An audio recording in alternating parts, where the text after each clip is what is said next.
දම් පිපාසාවෙන් පෙළෙන අපට දම් ගඟුලෙන් දෝතක්ගත් යතිවරයකුගෙන් දම් පැන් පිතක් පන්සිල් මළුව සුබෝදෑසනක් තෙරුවන් සරණයි.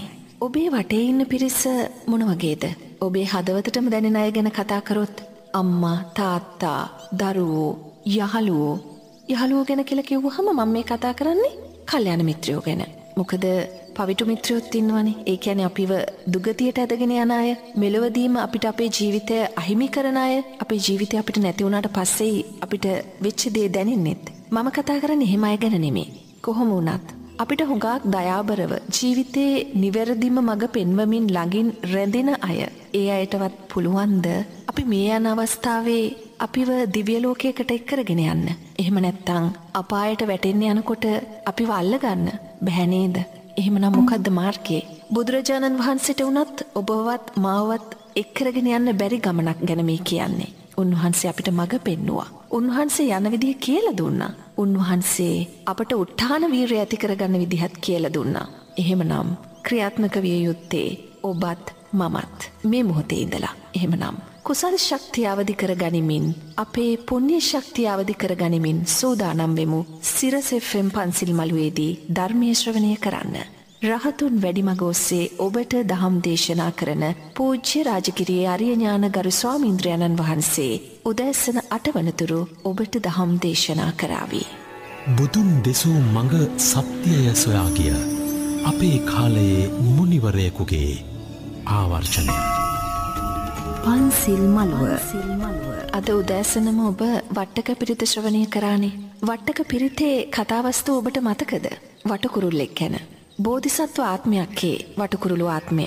උන්වහන්සේ බෝධිසත්ව අවදීදී කරපු සත්‍යක්‍රියාව පිළිබඳව උන්වහන්සේ බුද්ධත්වයට පත් වුණාට පස්සෙත් මහා සංඝරත්නයට පහදලා දුන්නා. උන්වහන්සේ විවිධ අවස්ථාවන් වල බෝසත් චරිතයක් හැටියට සත්ව කුලවල, තිරිසන් කුලවල ඉපදුනා. මට ස්වාමින් වහන්සේගෙන් පැහැදිලි කරගන්න අවශ්‍ය වෙන්නේ ගරු ස්වාමින් වහන්සේ මේ ආකාරයට ජාතක කතාවන්හි එන තිරිසන් සතුන් දහම පිළිබඳව සිත පහදවාගත් ප්‍රවෘත්තීන් අපි ශ්‍රවණය කරලා තියෙනවා. එහෙම වෙන්න පුළුවන්ද ස්වාමින් වහන්සේ? නෑ, මෙහෙමයි නෝ. තිරිසන් සතුන්ට ප්‍රසාදයක් සකස් කරගන්න පුළුවන්. නමුත් මේ තිරිසන් සතුන්ට නිවන් අවබෝධයට කදාල යන්න බෑ. සීල සමාධි ප්‍රඥා මාර්ගයක් වැඩෙන්නේ නැහැ. ආරෂ්ඨාංගික මාර්ගයක් වැඩෙන්නේ නැහැ. නමුත් දැන් අපි හිතමු දැන් අර ඔයවෙනි අවස්ථාවටපත් වෙච්ච ගෙම්බෙක් ගැන මං අහලා තියෙනවා සූත්‍රයක කියනවා. ආනන්ද ස්වාමීන් වහන්සේ හැමදාම උදේට බුදුරජාණන් වහන්සේ ඊට ඉස්සෙල්ලා දවසේ දේශනා කළා වූ සූත්‍රයන් සජ්ජායනය කරනකොට මේ හැමදාම උදේට මෙතන මේ කසල ගොඩක් තියෙනවා. මේ කසල ගොඩට එන ප්‍රේතයෙකුයි ප්‍රේතම්මා කෙනෙකුයි ඉන්නවා. එතකොට මේ ප්‍රේත අම්මා මේ හඬ ශ්‍රවණය කරලා තේරෙනවද? පංච නීවරණ යටපත් වෙලා ඒ නිසා මෙයා දිව්‍ය ස්වභාවයන්ට පත් වුණා කියන විද්‍යාව තියෙනවා. ඒ වගේම ගෙම්බෙක් බණ කියන වෙලාවේ ඒ බණ ශ්‍රවණය කරලා නෙමෙයි, නුවණින් මෙනෙහි කරලා නෙමෙයි. දැන් කොතන හරි නෝනා අපි හිතමු දැන් මෙතන හිතන්නකෝ දැන් මෙතන රචින්න පෙට්ටියක් පත්තු කරනවා කියලා. රචින්න පෙට්ටියක් පත්තු කළොත් අපි තුල මොකද්ද සකස් වෙන්නේ? පංච නීවරණ. කාමච්ඡන්ද, ව්‍යාපාද, තීන මිද්ද, උද්ධච්ච කුක්කුච ඔය විසිරුණ ස්වභාවයක්, බය ස්වභාවයක් තමයි අපි සකස් කරන්නේ. තේරෙනවද? නමුත් මෙතන ඉඳන් අපි ගාන්ටාරයක් ගහනවා නම්, හේවිසියක් ගහනවා නම් අපි තුල වෙන දෙයක් සකස් වෙනවද? නෑ, අපි තුල සංහිඳුන හිතක් තමයි සකස් වෙන්නේ. ඒතකොට නෝනා අධික සංගීත භාණ්ඩ යොදලා සින්දුවක් කියන තැනකුත්, ස්වාමින් වහන්සේ කෙනෙක් මිහිරි හඬකින් බණක් කියන තැනකුත් හිටියොත් හිත සංසුන් වෙන්නේ කොතනද? ස්වාමීන් වහන්සේලා බණ කියන තැන නේද? ඒ වගේ අර ධර්මයේ ශ්‍රවණය කරනකොට ඒ ධර්මයේ තියෙනා වූ මිහිරි ස්වභාවය, ඒ තියෙනා වූ සංයමය, ඒ තියෙනා වූ විනයකාමී බවට අර සතාගේ පංච නීවරණ යටපත් වෙනවා. එයා මේ හඬට හොඳින් කන් දීගෙන ඉන්නවා. නමුත් එයාට නුවණින් මෙනෙහි කරන්න එයා දක්ෂ නැහැ. ඒ කන් දීගෙන ඉන්නකොටම එයා යම් විදියකින් මැරුණොත්, මැරණ වෙලාවේ නෝනා ඊළඟ ප්‍රතිසන්දිය සුගතිගාමී සුඛසන්දියක් වෙන්න පුළුවන්. මොකද පංච නීවරණ යටපත් වෙච්ච හිතකුණුයි ඒ සතා මැරෙන්නේ. දැන් අර මල්ලිකා බිසව අසිදිසි දාණය දීලත් පණුකුලේකයි ඉපදුනේ. තේන අසිදිසි දාණය කියන්නේ නෝනා මේ ශාසනයක එක්කනයි අසිදිසි දාණය දෙන්නේ. දෙන්නෙකුට ඒක දෙන්න බෑ. ඕනම ශාසනයක එක්කෙනයි අසිදිසි දාණය පූජා කරන්නේ. ඒතර ගෞතම බුදුරජාණන් වහන්සේගේ ශාසනයේ අසිදිසි දාණය පූජා කළේ කවුද? කොසල් රජුගේ මල්ලිකා බිසව. ඒකට නෝනා අනිවාර්යයෙන්ම බුදුරජාණන් වහන්සේ ඇතුළු රහතන් වහන්සේලා 509 ඉන්න ඕනේ. ඇත්තු 500 දෙනෙක් ඉන්න ඕනේ. රාජ කන්‍යාවන් 500 දෙනෙක් ඉන්න ඕනේ. මුතුකුඩ 500ක් තියෙන්න ඕනේ. එදා වියදම හැටියට කෝටි ගාණක් ධනයක වියදම්. ඒසා පින්කමක් කරලා ඒසා අසිදිසි දාණය දීලා අවසානයේ මල්ලිකා බිසව මැරෙන වෙලාවේ කාමයේ වරදවා හැසිරීමේ චිත්තයක් මතුවලා පණුකුලයකටයි වැටෙන්නේ. ඒතකොට දැන් එයා පණුකුලයක ඉන්නවා ගැඩවිල් කුලයක. සතියකට පස්සේ ගිහිල්ලා සස්ත්‍රීක දිව්‍යතලයක ඉපදෙනවා. ඒතකොට කෙනෙක් අහන්න පුළුවන් ගැඩවිලා කොහොමද දෙවියෙක් වුනේ කියලා. එතකොට මේ ගැඩවිලා දෙවියෙක් වුනේ නෝනා ඒ ගැඩවිලාගේ තියෙන අකුසල් චිත්තය නිසා උපාදාන පත්‍යා භව කියන ධර්මතාවයේ තුල ආයතෙන්ට වැටුණා. වැටුණත් මේ විඥානය කියන්නේ නෝනා ඇති වෙමින් නැති වෙමින් මැරෙමින් ගලාගෙන යනා උදයක්. ඒ ගලාගෙන යනා උදේ අතීතේ රුවගුණ අතීතේ කුසල අකුසල් ශක්තියින් කැටි වෙලයි ගලාගෙන යන්නේ. එතකොට මේ පණුකුලේ පණුවා අතෙන්ට වැටිලා දවස් 7ක් යනකොට එයාගේ පින නිසාම එයාට එකපාරට ආලෝකයක් පේන්න පුළුවන්. ඒ ආලෝකයේ උපාදානය වෙච්ච ගමන් මැරෙද්දී එයා ශාස්ත්‍රීය දිව්‍යතලයක මොකද අර පින නිසා මෙයාට එක ආලෝකයක් උපාදානය වෙන දෙයක් නුවණින් ගලපන්න බෑ ගැඩවිලාට. නුවණින් ගලපලා මරණ වෙලාවේ මේ හිතානිත්‍යයි කියලා දකින්න බෑනේ ගැඩවිලකට. නමුත් එයාට පංච උපාදානස්කන්ධයක් සකස් වෙනවා. ගැඩවිලාටත් ඇස කන නාසය දිව ශරීරයේ මනස ආයතන හයක් තියෙනවා. මොකද ආයතන හයකින් තොර සත්වෙක් මේ ලෝකේ නැහැ. මොකද ඕනෑම සත්වෙක් පටිච්ච සමුප්පන්න ක්‍රියාවලියට යටයි.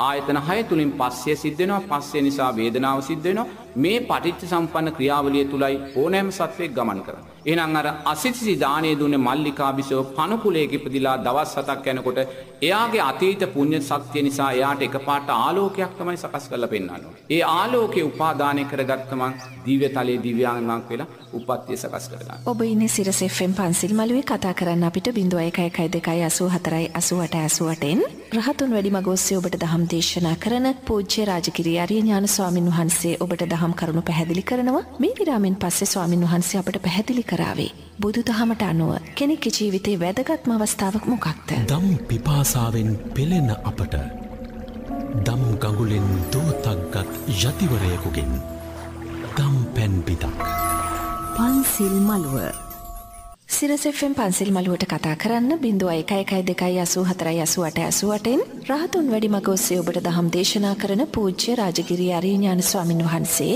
ඔබට දහම් කරුණු පැහැදිලි කරන අවස්ථාව. ගරු ස්වාමින් වහන්සේ බුදුදහමට අනුව කෙනෙකුගේ ජීවිතයේ වැදගත්ම අවස්ථාව වැදගත්ම මොහොත කුමක්ද ස්වාමින් වහන්සේ?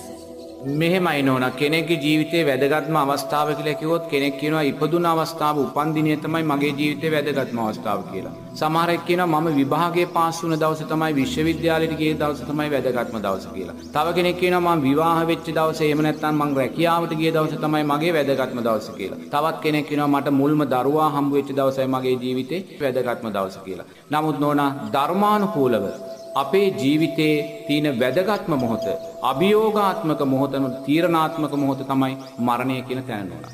අපි ජීවිතේ හැම දෙයක්ම නිරතුරු අපි සැලසුම් කරනවා. තේරෙනවද? ඉගෙන ගන්න කොහොමද? විශ්වවිද්‍යාලය යන්නේ කොහොමද? ගෙවල් දොරවල් හදන්නේ කොහොමද? දරුවෝ හදන්නේ කොහොමද? මේ සෑම දෙයක්ම අපි සැලසුම් කරනවා. මේවා ජීවිතේ අත්‍යවශ්‍යම දේවල්, අභියෝගාත්මක දේවල් කියලා හිතලා.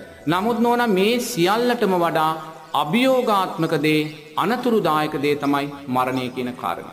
මොකද මේ කොයි දේත් අධ්‍යාපනයෙන් අපි වැටුනොත් අපිට පල්ලෙහා රැකියාවක් කරගෙන හරි ජීවත් වෙන්න පුළුවන්. ගෙයක් දොරක් හදාගත්තේ නැත්නම් අපි කුලී ගෙයක හරි ජීවත් වෙන්න පුළුවන්. දරුවෙක් අපිට නැති වුණොත් අනුන්ගේ දරුවෙක් හදාගෙන හරි අපිට ජීවත් වෙන්න පුළුවන්. නමුත් මරණය කියන අභියෝගාත්මක අවස්ථාව, මරණය කියන තීරණාත්මක අවස්ථාව අපිට ජය ගන්න බැරි වුණොත් කල්ප ගණන් සතර අපායකට වැටුණු අවාසනාවන්තයෙක් බවටයි පත් වෙන්නේ. එනිසා අපි දක්ෂ වෙන්න ඕනේ අපේ ජීවිතයේ ඉස්සරහා තියෙන බලවත්ම අභියෝගය, බලවත්ම මේ කාරණය මරණය කියන කාරණේ තීන්දුව කරගන්න. ඒ නිසා බුදුරජාණන් වහන්සේ දේශනා කරනවා ජීවත්ව සිටියදී මරණය සැලසුම් කරගන්න කියලා. මොකද අපි ජීවිතයේ සෑම දෙයක්ම සැලසුම් කරනවා. විභාගයට යන්නේ කොහොමද? අධ්‍යාපනය ලබන්නේ කොහොමද? මේ සෑම දෙයක්ම සැලසුම් කරත් අපි මරණය සැලසුම් කරගන්නේ නැහැ. සැලසුමකින් තොරවම අපි මරණයට වටිනවා. ඔය සතර අපායේ ජීවත් වෙන සෑම සත්වයක්ම මිනිස්සෙක් වෙලා ඉපදුන වෙලාවේ මරණය සැලසුම් කළේ නැහැ. සැලසුමකින් තොරව මරණයටපත් වුණා. අන්න සතර අපායට වැටුණා. දැන් ගොඩේමක් නැහැ. ඒ නිසා අපි දක්ෂ වෙන්න සෑම රාත්‍රියකම විනාඩි 10ක්වත් වෙන් කරගන්න මරණය කියන කාරණය සැලසුම් කරගන්න. මම මැරුණාට පස්සේ මේ තණ්හාපච්චයා උපාදානං උපාදානපච්චයා භවෝ කියන ධර්මතාවය තුල මම මැරිලා නැවත කොහේ ඉපදෙයිද කියන කාරණය ගැන හිතන්න. බුදුරජාණන් වහන්සේ ශ්‍රේෂ්ඨ මරණ 5ක් ගැන දේශනා කරනවා. මේ ශ්‍රේෂ්ඨ මරණ 5න් එකක් අත්කරගන්නේ කොහොමද කියන කාරණේ හිතන්න.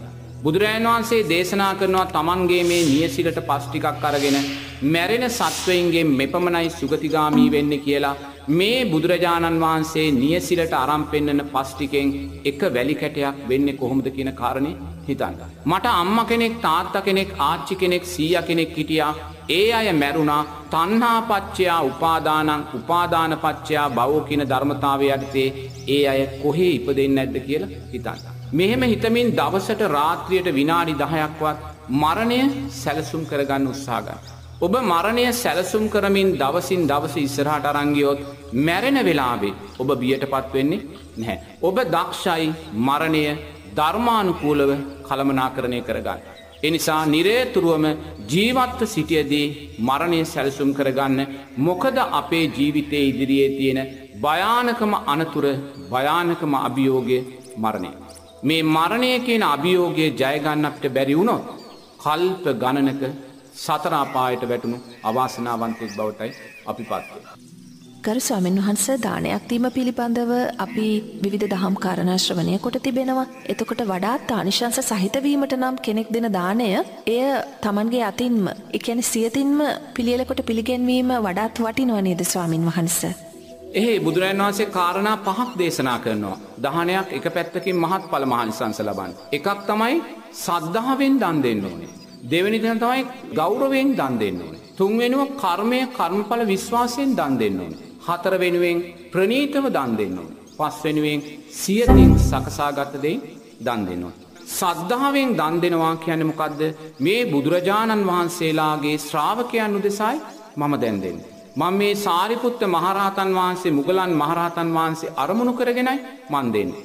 මේ සාරා සංක කල්ප ලක්ෂ ගානක් දස පාරමී ධර්මයන් පුරමින් ලෞතුරා බුදුරජාණන් වහන්සේ පසුපසින් ගමන් කරගෙන ආපු ඒ උතුම් සාරිපුත්ත මහරහතන් වහන්සේ මුගලන් මහරහතන් වහන්සේ අරමුණු කරගෙනයි මම මේ දන් දෙන්නේ කියන සද්ධාව අපි තුල ඇති වෙන්න ඕනේ. ඒ සද්ධාව ඇති වෙන්න නම් අපි පන්සලට ඉස්සෙල්ලාම දානෙට ගිහිල්ලා ආරාධනා කරන්න යද්දී අපි දක්ෂ වෙන්න ඕනේ නාලා පිරිසිදු වෙලා සුදු ඇඳුමක් ඇඳගෙන අවම වශයෙන් බුලත් අතක්වත් අරන් ගිහලා ස්වාමින් වහන්සේලාට වැඳලා ආරාධනා කරන්න. එහෙම නැත්නම් සීනි ටිකක් තේකොළ ටිකක් ගිලම්පස ටිකක් අරන් ගිහිල්ලා ස්වාමින් වහන්සේට වන්දනා කරලා ස්වාමින් වහන්සේකට මේ කාරණේ සැලකරලා තියන්න ඕනේ. එහෙම නැතුව කෙනෙක් කොහේ හරි රස්සාවට ගිහිල්ලා වැඩ ඇරිලා පැයටේ වැඩ කරලා දාඩිය දාගෙන අර වැඩට ඇඳන් ගිය ඇඳුම ඇඳගෙන ස්වාමින් වහන්සේට පන්සලට ගිහිල්ලා ස්වාමින් වහන්සේ එහෙනම් එතන සද්ධාව සකස් වෙලා නැහැ. ඒ නිසා දානයක් දෙද්දී මේ මුල්ම පියවර අපි ඉස්සෙල්ලාම ජය ගන්න ඕනේ. ඊට පස්සේ බුදුරජාණන් වහන්සේ කියනවා ගෞරවයෙන් දන් දෙන්න කියලා. දෙවෙනි කාරණේ. ගෞරවය කියන්නේ ස්වාමින් වහන්සේලාට ලැබිය යුතු ගෞරවය අපි දෙන්න ඕනේ. ඒ කියන්නේ සමහර දාට අපි දකිනවා ඔය පාරවල් වල දවල් 10 මාට 11ට යනකොට සමහර ත්‍රිවිල් වල ස්වාමින් වහන්සේලා 4 දෙනෙක් වඩම්මගෙන යනවා. එක ස්වාමින් වහන්සේ කෙනෙක් ඔඩොක්කුවේ ඉන්නේ. දැන් කොහාටද මේ දාන ගෙදර ගෞරවයක් තියනවද? නැහැ. සමහර දාන ගෙවල් වලට යනකොට වතුර බේසම තියෙනවා, තුවාය තියෙනවා. කවුරුත් ඉදිරිපත් වෙන්නේ නැහැ කකුල් දෙක හොදන්න. එක්ක ලැජ්ජයි, එක්ක මාන්නය. මේ හේතුන් නිසා ඒව සකස් වෙන්නේ නැහැ. ඒ නිසා එවැනි තැන් වලදීම අපි දක්ෂ වෙන්න ඕනේ මේවා නිවැරදි ආකාරයට සිද්ධ කරලා. කුසල් පක්ෂයේ මගේ ජීවිතේ නෝනා මම අප්‍රමාණ අනුන්ගේ දාන ගෙවල් පිරිත් ගෙවල් වලට ගිහි ජීවිතේ සම්බන්ධ වෙලා තියෙනවා. ඔය ගිහි ජීවිතේ සම්බන්ධ වෙද්දී මම හැමදාම තෝරගන්නේ ස්වාමීන් වහන්සේලා කකුල් හොදන එක. මං මගේ අත් දෙකෙන් අප්‍රමාණ ස්වාමීන් වහන්සේලා කකුල් හොදලා තියෙනවා. පුංචි සාමණේරගේ කකුල හේදුවෙත් මම සාරිපුත්ත මහරහතන් වහන්සේගේ දෙපා සෝදනවා කියලා. ඒ නිසායි මේ මොහොතේත් නෝනා අපි යන තැන අපි එපා කියද්දි අපි වඩින පාවඩේට මල් වැටෙන්නේ. ඒ සංස්කාර. ඒ නිසා අපි දක්ෂ වෙන්න ඕනේ මෙවැනි දේවල් කිරීම තුලින්ම අපේ සංස්කාරවල ශක්තිය වැඩි කරගන්න. ඊට පස්සේ ස්වාමින් වහන්සේලා ගෙදෙට්ට වැඩම කරලා ස්වාමින් වහන්සේලාට ආසන පනවද්දී පහසු ආකාරයෙන් සුව පහසු ආකාරයෙන් ඉඳගන්නේ ආසන ටික පනවනවා. සමහරලාට අපිට පේනවා ස්වාමින් වහන්සේලා 19ක් ඉන්න තැන එක පඩික්කමක් තමයි තියෙන්නේ. පඩික්කම දිගට අල්ලගෙන මෙහෙම යනවා. ස්වාමින් වහන්සේලාට පහසුවෙන් දානේ බලඳන්න ඒ කටයුතු කරන්න අවශ්‍ය දේ සපයන ප්‍රමාණයටයි අපි ගෞරවය ඇති කරගත්තා වෙන්නේ. තුන්වෙනි කාරණේ නෝනා කර්මයේ කර්මඵල විශ්වාසයෙන් දන් දෙන්න. ඒ කියන්නේ Taman දකින්න ඕනේ දානීය දීම නිසා අපිට ලැබෙනා වූ ආනිසංස. දානීය දීම නිසා අපිට ලැබෙනා වූ ආනිසංස මොනවාද? ආයුෂ වර්ණයේ සැපේ බලය. ඉතින් මේ විශ්වාසය ඇතිවයි අපි දන් දෙන්න ඕනේ. ඉතින් ඒ විශ්වාසය ඇතුව අපි දන් දෙද්දී එක පැත්තකින් අපි ඇති කරගන්න ඕනේ මම මේ දානීය පූජා කරන්නේ ඒ සාරිපුත්ත මහරහතන් වහන්සේ කොණ්ඩඤ්ඤ මහරහතන් වහන්සේගේ පැවතින ආර්ය මහා සංඝරත්නයට කියන විශ්වාසය ඇති කරගන්න. විශ්වාසය ඇති කරගෙන අනිත් පැත්තෙන් අපි නිරතුරුවම දක්ෂ වෙන්න ඕනේ කර්මය කර්මඵල විශ්වාසය ඇති කරගෙන ඒ දානීය පූජා කරන්න. අනිත් එක දැන් හුඟක් වෙලාවට අපි දානීය පූජා කරනකොට ස්වාමින් වහන්සේලාට මුදල් ඇල්ලුවොත් පූජා කරනවා. ඒක අපිට එපා කියලා කවදාකවත් කියන්න බෑ. මම ආරණ්‍යගත වෙලා මං කොහේ හරි කුටියක ඉන්න පුළුවන්. මට අවශ්‍ය දානි ටික මං පාත්‍රයක් අරන් ගියක් ඉස්සරහට ගිහලා මං සොයා ගන්නවා. නමුත් ඒ මගේ ජීවිතේ. නමුත් ශාසනයේ පැවැත්ම ශාසනයේ ආරක්ෂාව පිරිවෙන් පවත්වාගෙන යන ගිහි පින්වතුන්ලාගේ ඇවතුම් පැවතුම් මේ සියලුම ශාසනික සේවාවන් කරන්නේ පන්සල. ඒ නිසා ඒ ස්වාමින් වහන්සේලා කියනවා ලයිට් බිල මෙච්චරක් තියෙනවා, ටෙලිෆෝන් බිල මෙච්චරක් තියෙනවා, නඩත්තුව මෙච්චරක් තියෙනවා, බෙහෙත් ඔත් යන්න තියෙනවා කියලා අපිට ඒවා කිසිම දෙයක් ප්‍රතික්ෂේප කරන්න බෑ. ඒ නිසා යම් හේකින් ඔබලා දානීය වෙලාවේ ස්වාමින් වහන්සේට මුදල් පූජා කරනවා නම් කොයි වෙලාවකවත් ඒ මුදල් සංඝයා උදෙසා සාංගික කරන තැන තියන්න යන්න එපා. සාංගික කරන තැන අටපිරිකර ඇතුළු සිසු පිරිකර තියන්න ඒ මුදල් ඇල්ලොප් ටික වෙන කොහේ හරි තියලා තියන්න. තියලා ඒ සියල්ල සාංගික කරලාට පස්සේ ඒ මුදල් ඇල්ලොප් බෙදලා දෙන්න. නමුත් මම ඒක අනුමත කරන්නේ නැහැ. නමුත් ඒවා එපා කියලා අපිට කියන්න බෑ. නමුත් ඒ ආකාරයෙන් කරද්දී අපි සංඝයාවත් අපි අපහසුවටපත් නොකලා වෙනවා. Tamanගේ කුසල් ශක්තිය මතු කරනවා. එහෙම නැත්නම් අපි සාංගික කරන තැන ඇල්ලොප් ටික තියලා තිබ්බොත් සාංගික කරනවා කියන්නේ මොකද්ද? සාරිපුත්ත මහරහතන් වහන්සේට මුගලන් මහරහතන් වහන්සේට මේ දානේ පූජා කරනවා. එහෙනම් සාංගික කරන තැන අපි ඇල්ලොප් තිබ්බා කියන්නේ අපි ඇල්ලොප් පූජා කළේ කාටද? එහෙනම් සංඝයා කෙරේ ශ්‍රද්ධාව සකස් වුණාද? නැහැ. චේතනාව සකස් වුණේ නැහැ. සංඝයා කියන්නේ කොයි වෙනි පිරිසක්ද කියලා චේතනාව සකස් වුණේ නැහැ. ඒ නිසා සාංගික කරන තැන හැම වෙලාවෙම අටපිරිකර ඇතුළු සෙසු පිරිකර තියන්න. ඇල්ලොප් තියෙනවා නම් ඒක අයින් කරලා තියන්න. මට මතකයි එක්තරා රාත්‍රියක එක ස්වාමීන් වහන්සේ කෙනෙක් මට අඬ ගහලා කිව්වා මං ගිහි කාලේ අනේ මහත්තයෝ මට හරි අකරතැබ්බයක් වුණා අද දවල්. මම මොකද ස්වාමීන් වහන්සේ? අද මං දානෙ ගෙදෙට්ට ගියා. මට දානෙ ගෙදර පළවෙනි බත්කට බලඳනකොටම එකපාරටම කෙස් ගහක් හැපුණා. මට අප්පිරියයි මං එතනින්ම දානෙ නැවතුවා. දැන් මං දානෙ ගත්තේ නැහැ. දැන් රෑ 7යි වෙලාව. අනේ මහත්තයෝ මට පුළුවන් නම් කෑම පාර්සලයක් ගෙනත් දෙන්න කියලා. එදා පසළොස්වක පෝය දායක් කඩවල් වහලා තිබ්බේ. මම ගෙදෙට්ට ඇවිල්ලා මට බෙදලා තිබ්බේ බත් කෑමක ගිහිල්ලා පූජා කරා. පූජා කළා මම කඩෙන් අර ග්‍රෑම් 100 බිස්කට් පැකට්ටයක් කාලා මම නිදාගත්තා. නමුත් මම ඒ වෙලාවේ හිතන්න ගියේ නෑ විනය මොකද්ද ස්වාමින් වහන්සේ හරිද වැරදිද කියන කාරණේ මං හිතන්න ගියේ නැහැ. මං කලේ මගේ බත් පිඟාන අතහැරලා මට තියෙන කුසල් ශක්තිය මං ගත්තා. තේරෙනවද? ඒ කුසල් ශක්තිය අරගෙන මං අද මෙතන ඉන්නවා. ඒ ස්වාමීන් වහන්සේ කොහේ ඉන්නවද කියලා කියන්න මම දන්නේ නැහැ. තේරෙනවද? ඒ නිසා අපි හැම වෙලාවම දක්ෂ වෙන්න ඕනේ ස්වාමින් වහන්සේලා තුලිනුත් ගන්න තියෙන උපරිම කුසල් ශක්තිය අපි මතු කරලා ගන්න. එතනදී හැම වෙලාවම අර සාංගික කරන කාරණේදී මුදල් ඇල්ලොප් එතන තියන්න එපා. ඒ කටයුතු ඉවර කරලා ඒවා බෙදලා දෙන්න. නමුත් ඒක මං අනුමත කරන්නේ නැහැ. ඉතින් එතන තමයි කර්මයේ කර්මඵල විශ්වාසය. ඊළඟට බුදුරජාණන් වහන්සේ දේශනා කරනවා ප්‍රණීතව දන් දෙන්න කියලා. එක දෙවි කෙනෙක් එනවා බුදුරජාණන් වහන්සේ ළඟට. එයා අද කහ පාටින් ආලෝකේ පතුරවගෙන ඉන්නේ. හෙට එයා එනවා නිල් පාටින් ආලෝක පතුරවගෙන. අනිත් පාටින් එයා එනවා රතු පාටින් ආලෝක පතුරවගෙන. බුදුරජාණන් වහන්සේ කියනවා මෙයා කැමැති දේ ප්‍රණීත ආකාරයට දන් දුන්න කෙනෙක්. ඒ කියන්නේ ප්‍රණීත ආකාරයෙන් දන් දෙනකොට කැමැති දේවල් අපිට දැන් අපි මේ සමාජයේ කොච්චර ශාස්ත්‍රීය මිනිස්සු ශාස්ත්‍රීය ජීවිත ගත කරන අය ඉන්නවද? නානා ප්‍රාක ගෙවල් මාලිගා වගේ වාහන නේද? මොනවද මේ? සංසාරේ ප්‍රණීතව දන් දුන්නා. කැමැති ආකාරයට කැමැති දේ දන් දුන්නා. කැමැති දේ දන් දුන්නාම කැමැති ශාස්ත්‍රීය භාවයන් ආලෝකයන් ප්‍රභාෂර භාවයන් අපිට ලැබෙනවා. ඒ නිසා ප්‍රණීතව දන් දෙන්න කියලා කියනවා. ස්වාමින් වහන්සේලාට කොලෙස්ටරෝල් තියනවද දියවැඩියාව තියනවද කියලා ඔබලා බලන්න යන්න ඕනේ නැහැ. තේරුණාද? එහෙම තියනවා කිව්වොත් ඊට අදාළ දේ හදලා දෙන්න. එහෙම නැත්නම් ඔබ දක්ෂ වෙන්න ප්‍රණීතව දන් දෙන්න. මොකද මේ දෙන දේ ඔබටමයි ලැබෙන්නේ. පස්වෙනි කාරණය සියතින් සකසාගත් දෙයින් දන් දෙන්න. ඔබ කඩේට ගිහිල්ලා තලගුලියක් ගෙනල්ලා මට පූජා කරනවට වඩා ඔබ ගෙදර තලගුලියක් හදලා මට පූජා කරන එකයි ආනිසංස වැඩි. කඩේට ගිහිල්ලා ගත්තොත් සල්ලි දුන්නා ගෙනල්ලා පූජා කරා එච්චරයි. ඔබ ගෙදර තල ටික ගෙනල්ලා, තල ටික හොදලා, තල ටික වේලලා, තල ටික කොටලා, ඒක අඹරලා මේ සෑම පියවරම ඔබ තුල කුසල් සිත සකස් වෙනවා. ඔබ කඩේට ගිහිල්ලා කෑම පාර්සලයක් ගෙනල්ලා පූජා කළොත් එතන බොහොම පුංචි කුසල් සිතක් සකස් වෙයි. ඔබ ගෙදර හාල් ටික ගෙනල්ලා හාල් ටික හොදලා මේ සියලු කටයුතු කරලා ඒ ආකාරයෙන් කරන චිත්තයක් පාසා ඔබ සියතින් සකසා දෙන දානේ ආනිසංස වැඩි කියලා බුදුරජාණන් වහන්සේ කියනවා. ඒ නිසා දන් දෙද්දි හැම වෙලාවෙම සියතින් සකසාගත් දෙන්න කඩෙන් ගන්න තියෙන දේවල් අවම කරලා ගන්න හැම දෙයක්ම අතින් හදලා දෙද්දි තමයි ඒකේ ආනිසංස පක්ෂය වැඩි. ඔබ මේ ආනිසංස පහ රැකෙන විදිහට දන් දුන්නොත් බුදුරජාණන් වහන්සේ කියනවා ඔබ නැවත මිනිස්සෙක් වෙලා ඉපදුනොත් ඔබට මහා සම්පත් ලැබෙනවා. ඒ සම්පත් භුක්ති විඳින්න කැමැත්ත ලැබෙනවා. දැන් සමාජයේ ජීවත් වෙන මිනිස්සුයෝ ඉන්නවා. ඒගොල්ලන්ට කෝටි ප්‍රකෝටි ගණන් සම්පත් තියෙනවා. නමුත් ඒ සම්පත් ඒගොල්ලෝ රිසිසේ භුක්ති විඳිනවා.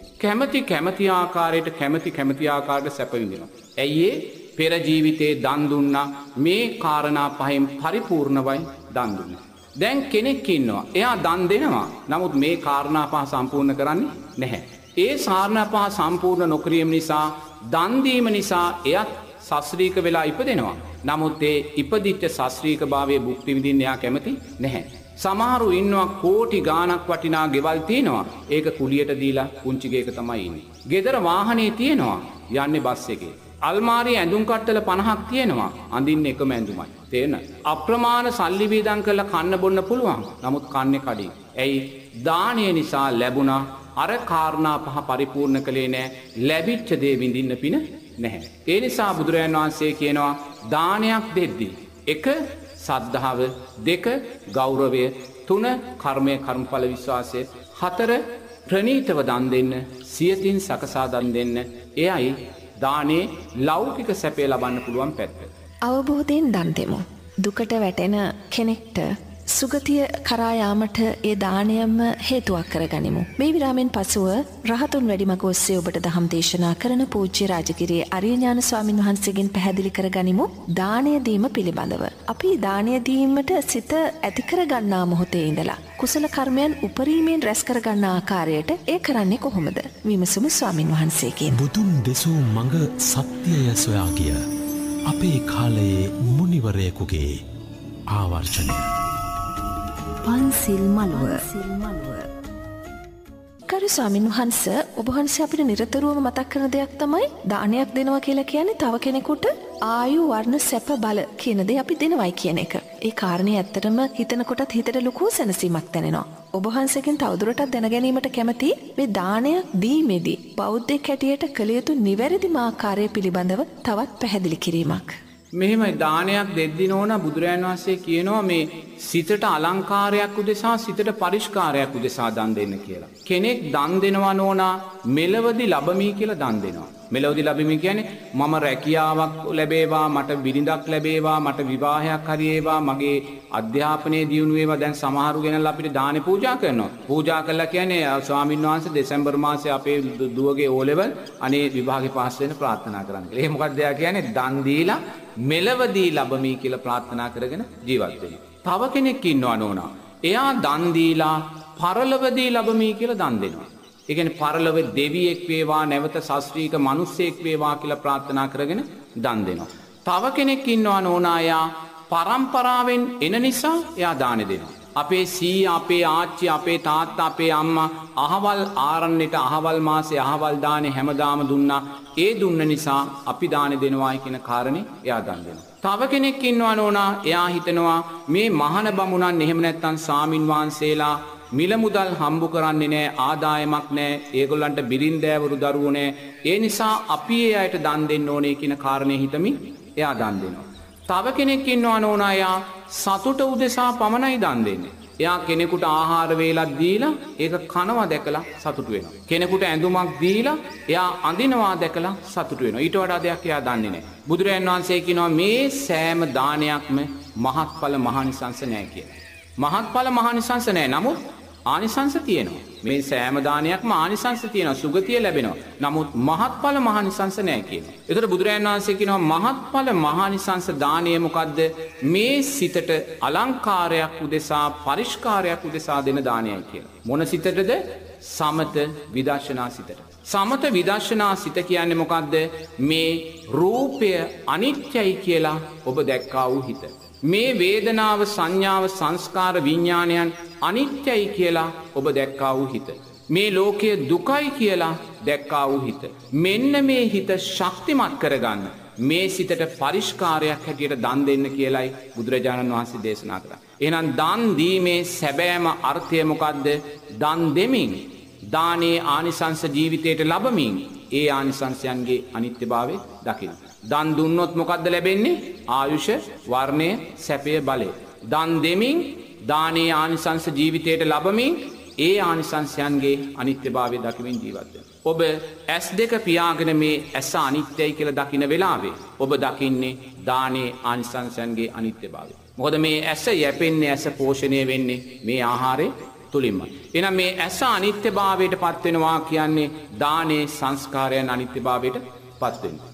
ඒ නිසා දන් දෙමින් දානෙන් ආයුෂ වර්ණයේ සැපේ බලයේ ජීවිතයට ලැබමින් ඒ ආයුෂ වර්ණයේ සැපේ බලයේ අනිත්‍යයි කියන දකින මොහොතේම ඔබ දානය නිසා මහත්ඵල මහානිසංස ලබාගත් කෙනෙක් බවටයි පත් වෙන්නේ. ඒ නිසා මේ ගිහි ජීවිතයේ ගිහි පින්වතුන්ලාට දානය අත්‍යවශ්‍ය දෙයක්.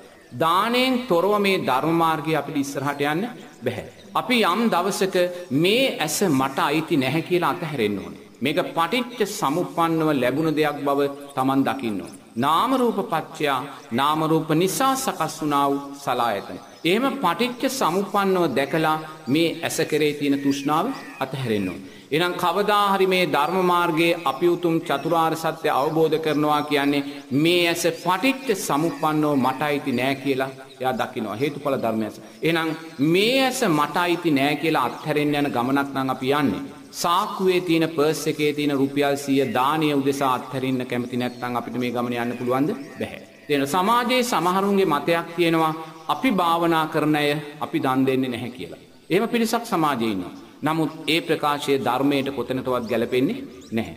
මොකද අනාගාමී ඵලයට උප්පත්ත උග්‍ර ගෘහපතිවරයා දන් දුන්නා. වේලුකණ්ඨගේ නන්ද මාතාව අනාගාමී ඵලයටපත් වෙලා දන් දුන්නා. විසාකාව අනේ පිළිසිටුමා සෝවාන් ඵලයට පත් වෙලා අප්‍රමාණ දන් දුන්නා. එහෙනම් ධර්ම මාර්ගයේ ගමන් කරද්දී මම භාවනා කරන කෙනෙක් මම දන් දෙන්නේ නැහැ කියනවා නම් ඒක සම්පූර්ණයෙන්ම ධර්මයට පටහැනි දෙයක්. ඒ නිසා දානය අත්‍යවශ්‍යයි මේ ගමනේදී. දානෙන් තොරව යමිට ගමන යන්න බෑ. මොකද මුලින්ම අපි තෘෂ්ණාව කියන දේ ෂේ කරගන්නේ අතේ තියෙන මුදල කැප කරලා. එතනින් තමයි අපි පටන් ගන්න ඕනේ. ඒ නිසා එක පැත්තකින් අපි දක්ෂ වෙන්න ඕනේ හැකිතාක් දන් දෙමින් ඒ දානේ සංස්කාරයන් අනිත්‍යයි කියන කාරණේ ජීවිතයට එකතු කරගන්න. එහෙම නැත්නම් දාණයෙන් අපිට ආයුෂ වර්ණයේ සැපේ බලය ලැබෙනවා. ඔබ දන් දෙන්න හොරනම් ඔබ ආයුෂ වර්ණයේ සැපේ බලේ හීන වෙනවා. ආයුෂ වර්ණයෙන් සැපේ බලයෙන් හීන වුණොත් අපිට ආරෂ්ඨාංග මාර්ගය තුල ගමන් කරන්න පුළුවන්ද? ගමන් කරන්න බෑ. එහෙනම් ප්‍රඥාව කියන කාරණය ඇති කරගන්න නම් නිරතුරුවම අපි සංස්කාරයන්ගේ අනිත්‍යභාවය දකිමින් දන් පූජා කරන්න දක්ෂ වෙන්න. සිරස FM පන්සිල් මළුවේදී ඔබ දහම් ශ්‍රවණය කරන වේලාව කතා කරන්න 0112 84 88 එන්න අපට රහතුන් වැඩිමග ඔස්සේ ඔබට දහම් දේශනා කරන පූජ්‍ය රාජගිරි ආර්ය ඥාන ස්වාමින් වහන්සේ ඔබට මෙම දහම් කරුණු පැහැදිලි කරන්නේ. ගෞරවනීය ස්වාමින් වහන්සේ නිරතුරුවම කුසල කර්මයන් ප්‍රගුණ කරන කෙනෙකුගේ අවසන් මොහොතේ චුතිසිත පුංචි පමාවකදී වෙනස් වෙන්න පුළුවන්. එහෙම වෙනස් වෙලා දුගතිගාමී වෙන්න පුළුවන්ද? අනිත් කාරණේ ස්වාමින් වහන්සේ අශෝක අධිරාජයා ඊටමත් කෙටි කාලයකට පිඹුරු කුලයක ඉපදුනා උත්පත්තිය ලැබුවා කියලා අපි දන්නවා. බොහෝ කුසල් රැස් කරපු කෙනෙකුට එහෙම දුගතිගාමී වෙන්න සිද්ධ වුණොත් නැවත සුගතිගාමී වීම සඳහා ඔහු තුල තියෙන පුණ්‍ය ශක්තියින් අවදි කරගන්න හැකියාවක් නැති වුණොත් දිගින් දිගටම එවන් දුගතිගාමී තත්වයක සිටින්නට ඒ කෙනාට සිදු වෙයිද?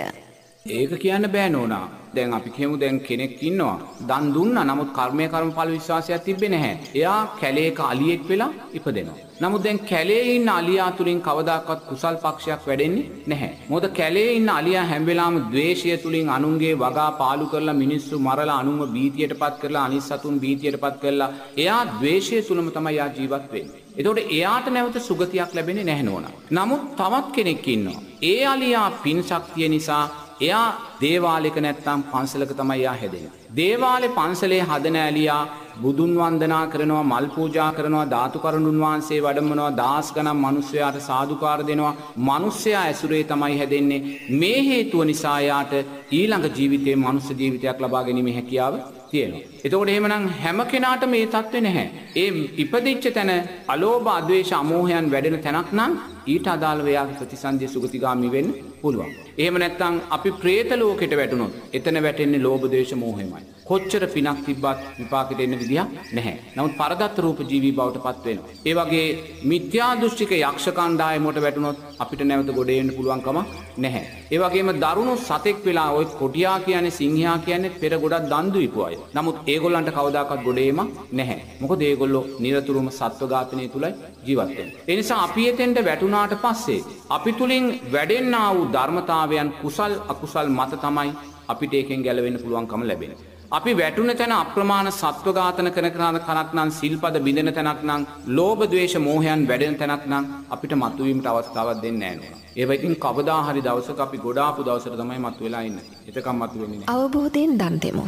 දුකට වැටෙන කෙනෙක්ට සුගතිය කරා යාමට ඒ දානයම හේතුවක් කරගනිමු. මේ විරාමෙන් අනතුරුව ගරු ස්වාමින් වහන්සේගෙන් මා විමසනවා පන්සිල් මළුවේදී සමාධිමත් සිතක් ඇති කරගන්න, ඒ කියන්නේ පැහැදිලි සිතක් ඇති කරගන්න ඔබ වෙරදරන කෙනෙක් නම් ඔබට එල්ල වෙන්න පුළුවන් බාධාවන් මොනවද? දහමට අනුව රහතුන් වැඩිමග ඔස්සේ ඔබට ධර්මය දේශනා කරන පූජ්‍ය රාජගිරිය ආර්ය ඥාන ස්වාමින් වහන්සේ ඔබට පැහැදිලි කර දේවි මේ විරාමෙන් අනතුරුව. ගරු ස්වාමින් වහන්සේ සමාධිමත් සිතක් ඇති කරගන්න උත්සාහ කරන කෙනෙකුට එල්ලවන බාහිර බාධක කොයි ආකාරයකටද අපිට පැහැදිලි කරගන්න පුළුවන්? ඒ බාහිර බාධක හුඟක් වෙලාට අමනුෂ්‍ය බලවේග තමයි හුඟක් වෙලාට වැටෙන්නේ. අමනුෂ්‍ය බලවේග වැටුණත් එවැනි මේ මාර්ගයේ වඩන කෙනාට ඒ අමනුෂ්‍ය බලවේගය ගණන් ගන්නේ නැහැ. තේරෙනවද? මොකද කැලවල් වල අප්‍රමාණ මිත්‍යා දෘෂ්ටික බලවේග ඉන්නවා. ඒ වගේම සම්‍යක් දෘෂ්ටික බලවේගත් ඉන්නවා. ඒතකොට මේ මිත්‍යා දෘෂ්ටික බලවේග පීඩාවන් කරනකොට සම්‍යක් දෘෂ්ටික බලවේග ඊට එරෙහි වෙන අවස්ථා තියෙනවා. අප්‍රමාණ මිත්‍යා දෘෂ්ටික බලවේගයන්ගේ ග්‍රහණයන් අපිට ලැබෙනවා. නමුත් මේ ලැබෙන ග්‍රහණය අපි තෙරුවන් කෙරෙහි සද්ධාවයි සීලෙයි ඒ අපේ සමාධියේ ප්‍රඥාවේ ශක්තිය තුලින්ම ඒක යටපත් කරගන්න අපි දක්ෂ වෙන්න ඕන. ඉබේ මල් පාවඩ එලලා ලස්සන සුදු වැලි තලාවක් මත යන ගමනක් නෙමෙයි මේක තියෙන්නේ. ඒට අමනුෂ්‍ය කොටස් කොහෙවත් ධර්මයට කැමති වෙන්නේ නැහැ. ඒගොල්ලෝ නිරතුරුවම පීඩාවන් සිද්ධ කරනවා. අපි කොච්චර සීලෙන් ශක්තිමත් වුණත් මාර බලවේග ශක්තිමත් සීලය කියන කාරණේ මාර බලවේගයට අදාළ කරගන්නේ නැහැ. මොකද ඒක ගිහි පින්වතුන්ලාට එච්චර බලපාන්නේ නැහැ. පැවිදි පින්වතුන්ලාට ඒක ගොඩාක් බලපානවා. මොකද පැවිදි අය මේ ගමන යන්නේ ලෝකයේ අතහරිනවා කියන අදහස ඇතිවයි. මොකද ලෝකයේ අතහැරෙනවාට මායя හෝ මිත්‍යා දෘෂ්ටික බලවේග කැමති නැහැ. නමුත් ඒ සියලුම බලවේග මොන දේ අපිට වුණත් අපි ඒ හිත අනිත්‍යයි කියලා දකින්න වෙලාවේ ඒ දකින්නා වූ හිතේ තියෙන ශක්තියෙන් ඒ බලවේග පරාජයපත් වෙලා ඉතින් අපි භික්ෂුවක් හැටියට අපි ඒව පරාජය කරන්නේ නෝනා බුදුරජාණන් වහන්සේට කරුණ කියලාවත් කර්ණීය මෙත්ත සූත්‍රය කියලාවත් නෙමේ ඒ දැක්කා වූ හිත අනිත්‍යයි කියලා දැකලා. එතනින් තමයි අපි ඒව দমনය කරගන්න අපි ශක්තිය ඇති කරගන්න. එහෙම නැතුව ගිහි අයට අමනුෂ්‍යයේ ප්‍රශ්නයක් තියෙනවා අපි කියනවා කර්ණීය මෙත්ත සූත්‍රය කියන්නේ එහෙම කියන්නේ කියලා.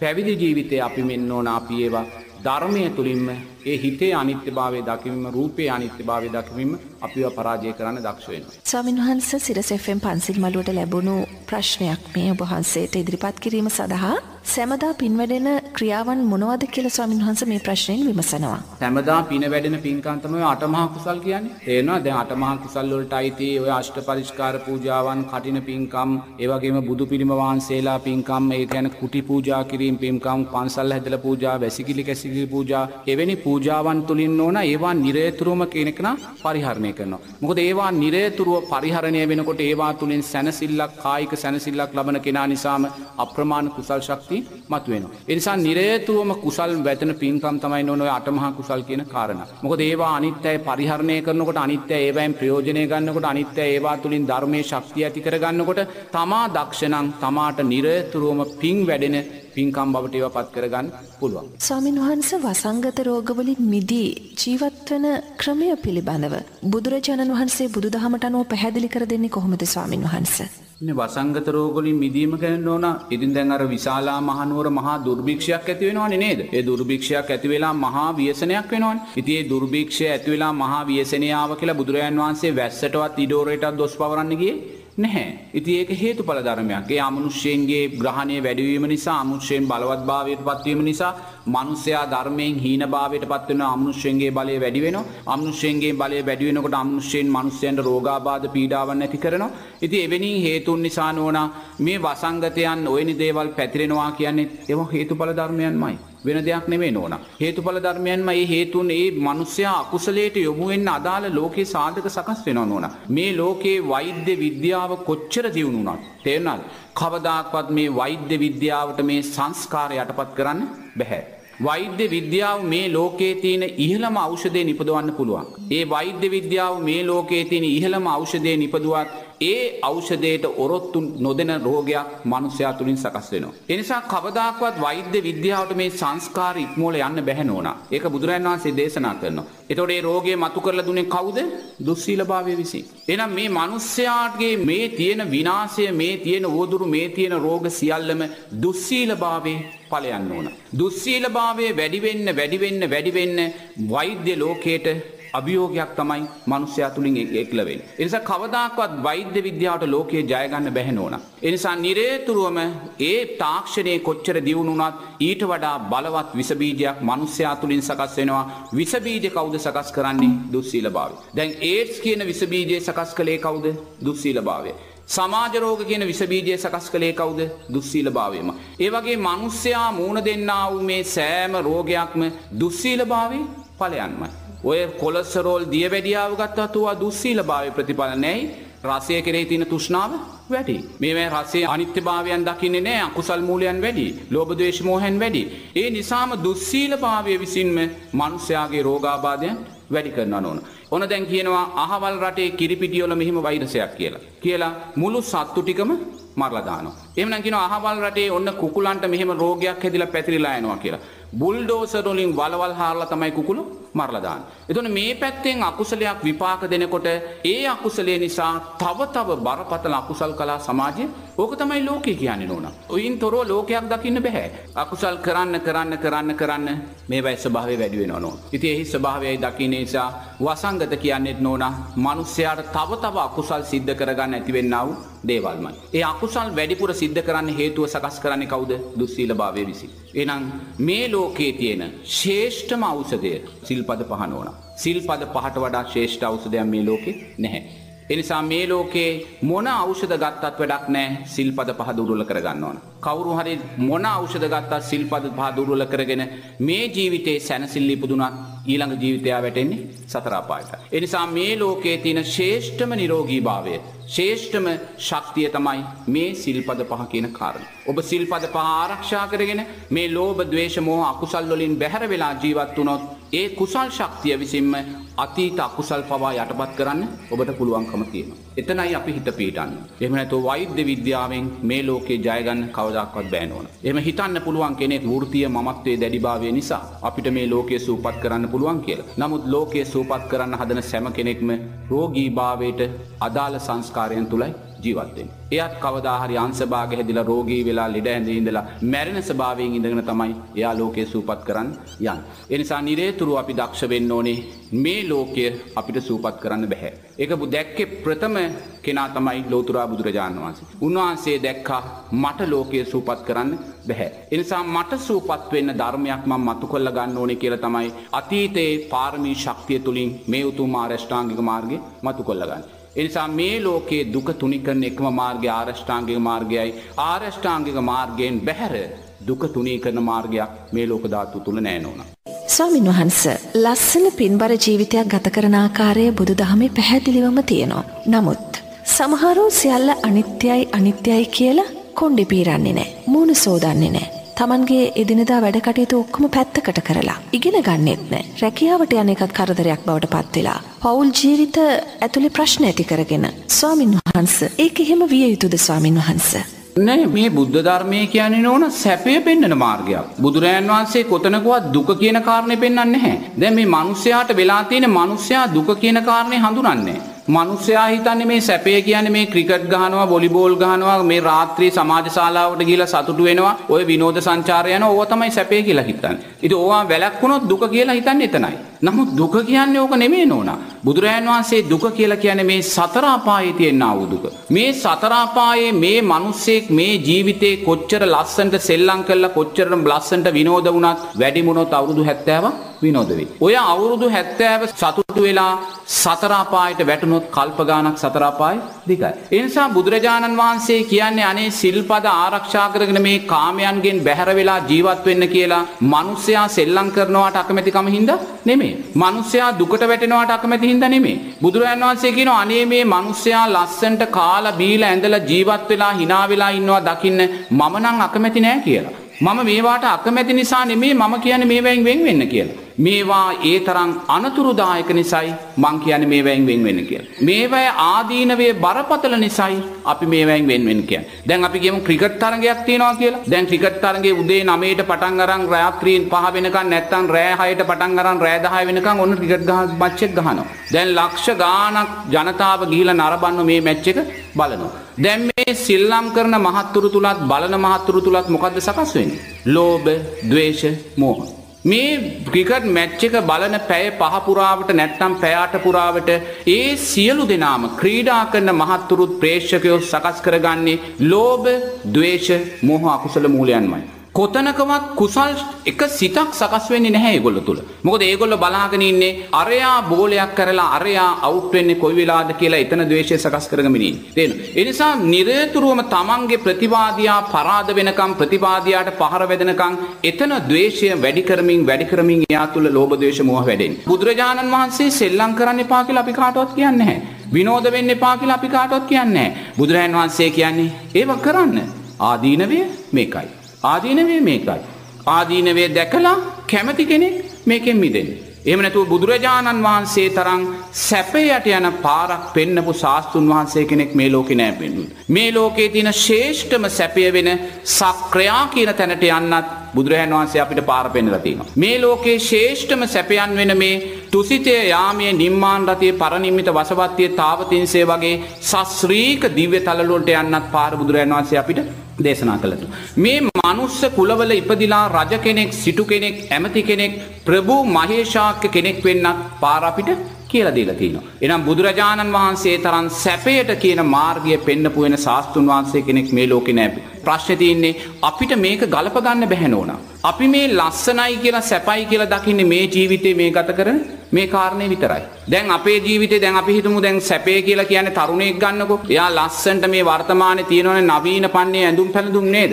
මේවා ඇඳගෙන මේ ලස්සනට ජීවත් වෙලා නැත්නම් ලස්සනට රත්තරන් පැළඳගෙන මාල දාලා මගුල් ගෙදර කියන්නේ කොහොම තමයි සැපයි කියලා දකින්නේ. නමුත් අපි දන්න ස්වාමින් වහන්සේ කෙනෙක් උතුම් සමාධියෙන් ඕන මේ දිව්‍ය තලයක ජීවත් වෙන දිව්‍ය අජානීය අස්වෙක් දැකලා තියෙනවා අරමුණු වෙලා. ඒ දිව්‍ය අජානීය අස්වැයන් ඕන අඩි 7ක් විතර උස කෙනෙක්. එයාගේ මුළු ශරීරෙම වර්ණය මොනරෙක්ගේ පිලේ වර්ණය නෝනා. ඒ වලිගේ ස්වභාවය නෝනා ඔබ හිතන්නේ මොනරු 10 දෙනෙක්ගේ පිල් කලඹ ගලවලා ගන්න. ඒ කියන්නේ පිල් කලම් 10ක් විතර එකට ප්‍රමාණවත් වලිගයක් තියෙන. එයාගේ මේ කොඳුනාරටිය දිගේට නෝනා මෙහෙම දෙපැත්තට වැටුණු මොනර පිල් වගේ ශරීරයේ පිල් දෙපැත්තට වැටිලා තියෙනවා. ආයුෂ වර්ණයේ සැපේ බලයෙන් ඒ කියන්නේ මේ මනුස්ස ලෝකයේ කොච්චර ලස්සනට ඇඳගෙන පැළඳගෙන ජීවත් වෙන මිනිස්සෙක් මම දැක්කත් නෝනා කෙනෙක් මම දැක්කත් ඒ සෑම නෝනා කෙනෙකුටම මහත්යාට වඩා දිව්‍ය තලයේ ඉන්න අජානීය අස්සයා ලස්සනයි නෝනා. තේරුණාද? දිව්‍ය තලයේ ඉන්න අජානීය අස්සයා ලස්සනයි. බුදුරජාණන් වහන්සේ නම් සුගතිය පෙන්වන්නේ නෝනා සුගතියේ ඉන්න තිරිසන් සතාත් මේ මනුස්ස ලෝකයේ ඉහළම රූපලාවර්ණයෙන් පරිපූර්ණ වෙච්ච මිනිස්යාට නෝනාට වඩා ලස්සනයි නෝනා. එහෙනම් බලන්න අපේ තියෙන දුර්වලතාවය අපි මේ දකින්නේ. අපි මේ ප්‍රාථමික දෙයක් සැපයක් සතුටක් ලස්සනක් හැටියට අරන් තිනවා. මේ ප්‍රාථමික දෙයක්. අරසා ඉහළ සැපයන්ට තමයි බුදුරජාණන් වහන්සේ අපිව පෙන්වන්නේ. සාරිපුත්ත මහරහතන් වහන්සේට බඩේ අමාරුවක් හැදෙනවා. මුගලන් මහරහතන් වහන්සේ එනවා සාරිපුත්ත මහරහතන් වහන්සේ මුණ ගැහෙන්න. ඇවිල්ලා අහන ඔබ වහන්සේට මේ බඩේ අමාරුව මීට ඉස්සෙල්ලා හැදුනාම ඔබ වහන්සේ වැළඳුවේ මොනවද කියලා. එතකොට සාරිපුත්ත මහරහතන් වහන්සේ කියනවා මම නෙළුම් මල වැළඳුවා කියලා. ඒ වෙලාවේ මුගලන් මහරහතන් වහන්සේ එර්දියෙන් දිව්‍ය තලයට පැන නගිනවා. ගිහිල්ලා අනෝතත්ත විල්තෙරට යනවා. අනෝතත්ත විල්තෙරට යද්දී දිව්‍ය ඇතුන් අනෝතත්ත විල්තෙරේ නානවා. ඒ දිව්‍ය ඇතුන්ට කියනවා මට සාරිපුත්ත මහරහතන් වහන්සේට පූජා කරන්න නෙළුම් මල අවශ්‍යයි කියලා. එතකොට අර දිව්‍ය ඇතුන් අනෝතත්ත විලෙන් නෙළුම් මල ගලවලා සුද්ධ කරලා හොදලා මිටියක් කරලා මුගලන් මහරහතන් වහන්සේට දෙනවා. දුන්නා මුගලන් මහරහතන් වහන්සේ ඒ මිටි අරගෙන ගෙනල්ලා සාරිපුත්ත මහරහතන් වහන්සේට පූජා කරනවා. එහෙනම් නෝනා දිව්‍ය තලවල දිව්‍ය සතුන් ඉන්නවායි කියන කාරණය සම්පූර්ණයෙන්ම ඇත්තක්.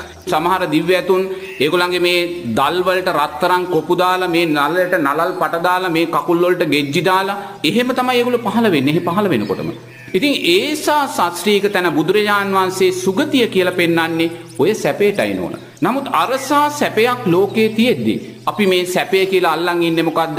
මේ විනෝද වෙලා తాවකාලික සතුටක් ලබන මේ පුංචි සැපය. නමුත් මේ తాවකාලික සතුටෙන් ලැබෙන පුංචි සැපය අවසානයේ අපිව බරපතල අකුසල කරයි අරන් යන. ඒ නිසා බුදුරජාණන් වහන්සේ තරම් ලෝකයාට සැපයට යන පාර පෙන්නුව වෙන ශාස්ත්‍රුන් වහන්සේ කෙනෙක් මේ ලෝකේ නෑ නෝන. ඒ නිසා අපි කියන්නේ මොකද්ද? මේ මනුස්ස ලෝකේ ජීවත් වෙන රූමත්ම කාන්තාව කවුද? ඊට වඩා ලස්සන දිව්‍ය අජානීය අස්ය දිවතලේ ඉන්නවා. එතෙන්ටයි අපි යන්න ඕනේ. ස්වාමීන් වහන්සේ පන්සිල් මළුවට ලැබුණු ප්‍රශ්නයක් දිව්‍ය තලයක යම් සත්වයෙකු ලෙස හෝ උත්පත්තිය ලැබීමට දිව්‍ය ලෝක අරමුණු කොට භාවනා කරන්න ඕනේද කියලා තමයි මේ ප්‍රශ්නෙන් විමසන්නේ. නෑ. ඒ දිව්‍ය තලයේ සත්වෙක් කියලා ඉපදෙන්න ඕන සිල්පද මිදගත්ත අය. ඒ දිව්‍ය තලයේ සත්තු වෙලා ඉන්නේ සිල් රැක්ක අය නෙමෙයි. ඒගොල්ලෝ සිල්පද බින්දලා නමුත් පින්කම් කරලා. දැන් වර්තමාන සමාජයේ ඉන්නවනේ පින්කම් කරනවා සිල්පද රැකින්නේ. ඒතකොට සිල්පද රැකෙන්නේ නැතුව පින්කම් කළා මැරෙන වෙලාවේ පින උපාදානිය වුණොත් ඒ දිව්‍ය තලයේ දිව්‍ය තිරිසන් සතෙක් වෙලා ඉපදෙනවා. මේ මනුස්ස ලෝකේ දිව්‍ය තිරිසන් සතුන් ඉන්නවා. ඒගොල්ලෝ නෝන ආයුෂ වර්ණයෙන් සැප. ඒගොල්ලන්ගේ ශරීර නිකන් වෙල්වට් රෙද්දක් වගේ ග්‍රීස් පැහෙන් ලස්සනට දිදුලනවා. මුළු ශරීරෙම තෙල් වැగిරෙනවා වගේ. ඒගොල්ලන්ගේ තම්බුරුණු මහ පොළොවේ ගෑවෙන ප්‍රමාණයට විශාලයි. ඒසා ශාස්ත්‍රීය සත්තු. තේන්න. දැන් ඔය අපි ඔය සමහර ඔය කතරගම දෙවියන්ට කන්න ලව් කරනකොට කියන්නේ මැණික් ගඟට හරක් රැල්ලට අධිග්‍රහිත කතරගම දෙවියෝ කියලා කියනවා නේද? එතකොට මේ හරක් රැල්ල කියන්නේ මොකක්ද?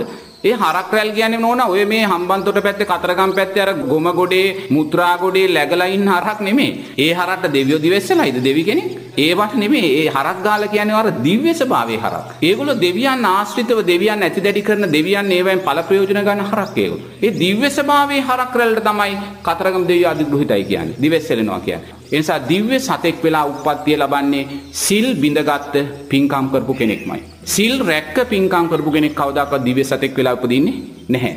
ඔබ සිරස FM පන්සිල් මළුවේදී ධර්මයේ ශ්‍රවණය කරමින් සිටින වෙලාව ඔබ සිරස FM පන්සිල් මළුව අහන්නටය කියලා ඔබ තව කෙනෙකුට කිව්වා නම් කතා කරලා ඔබ බොහෝ පින්වන්ත කෙනෙක්. මොකද ඔබට අවස්ථාව ලැබුණා තව කෙනෙකුට ධර්මය පිළිබඳව කියලා දෙන්න. එහෙමනම් මේ විරාමෙන් පස්සේ ස්වාමින් වහන්සේ අපට පැහැදිලි කරාවේ පුද්ගලයේ තමන්ගේ ජීවිත කාලය පුරාවටම මෙනෙහි කළ යුතු කාරණේ පිළිබඳව ස්වාමින් වහන්සේ පැහැදිලි කර දෙනවා. දම් පිපාසාවෙන් පෙළෙන අපට දම් ගඟුලෙන් දෝතක්ගත් යතිවරයකුගෙන් දම් පැන් පිතක් පන්සිල් මළුව ගරු ස්වාමින් වහන්සේ පුද්ගලයේ නිරතුරුවම ආර්ය අෂ්ටාංගික මාර්ගය මෙනෙහි කළ යුතුයි. එම ගමන් මාර්ගයේ යන්නට උත්සාහ කළ යුතුයි කියන කාරණය අපි අවබෝධ කරගෙන තියෙනවා. ගරු ස්වාමින් වහන්සේ මේ ආකාරයට මේ පිළිබඳව මෙනෙහි කළ යුත්තේයි. මෙහෙමයි නෝනා දිබ්බ ලෝතුරා බුදුරජාණන් වහන්සේ නමක් මේ ලෝකෙට පහළ වෙන්නෙම මේ උතුම් ආරෂ්ඨාංගික මාර්ගය දේශනා කරන්න. තේරුණාද? මේ ආරෂ්ඨාංගික මාර්ගය තමයි නෝනා දුක තුනී කරන මාර්ගය. ලෞකික ජීවිතේ ලෞකික දුක තුනී කරන්නත් ලෝකෝත්තර ජීවිතයේ උතුම් ඵලයන් කරා යන්නත් දෙකටම හේතු වෙන්නේ මේ ආරෂ්ඨාංගික මාර්ගය. ඒතකොට ආරෂ්ඨාංගික මාර්ගය නෝනා ලෞකික ආරෂ්ඨාංගික මාර්ගය ලෝකෝත්තර ආරෂ්ඨාංගික මාර්ගය කියලා කොටස් දෙකකට බෙදෙනවා. තේරුණාද?